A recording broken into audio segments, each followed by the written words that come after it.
हांवें आयकलें त्या प्रमाणे एंजिओप्लास्टी आनी हांवें तांचे कडेन स्वता फोन करून तांची चवकशी केली आनी नियाळय घेतलो हेल्थाचो आनी त्यानुसार तांकां ज्या डॉक्टरांनी रिकमेंडेशन केल्लें की तुमी तातडीन ते दाखयात आनी ताचो योग्य तो उपचार करात आनी तांणी तो रोखड्याच रोखडो घेतिल्लो आसा.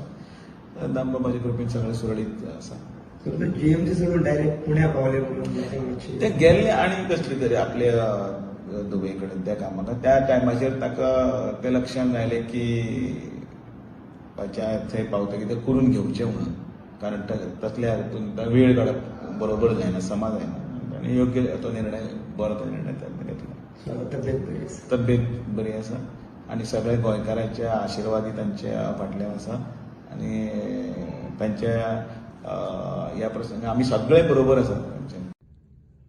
नमस्कार, हांव पुणे हांगासर आयिल्लो रुबी हॉल क्लिनीक पुणा हांगा हांवें रुटीन इन्व्हेस्टिगेशन करून घेतली आनी ताच्या खातीर एक दीस एडमीट आशिल्लो. सगळे रिपोर्ट्स म्हजे नॉर्मल आसा. हांवें डिस्चार्ज घेवन हांव पुणे हांगासर म्हज्या फॅमिली बरोबर आसा. हांव पळयतां की सकाळच्यात वेगवेगळे सोशल मिडियाचेर प्रेस मिडियाचेर वेगवेगळ्यो अफवा पसरल्या. हांव म्हजे हितचिंतक आनी बरे मागपी प्रेस मिडियांतल्या फ्रेंड्स हांकां कळोवपाक सोदतां की सगळे म्हजे रिपोर्ट्स नॉर्मल आसा. हांव आनी एका दिसांत गोंयांत येतलों आनी म्हजें रुटीन काम हांव सुरवात करतलों. हांव म्हजी सगळ्या जाणांनी चिंता केल्या बद्दल सगळ्या जाणांक देव बरें करूं म्हणटा.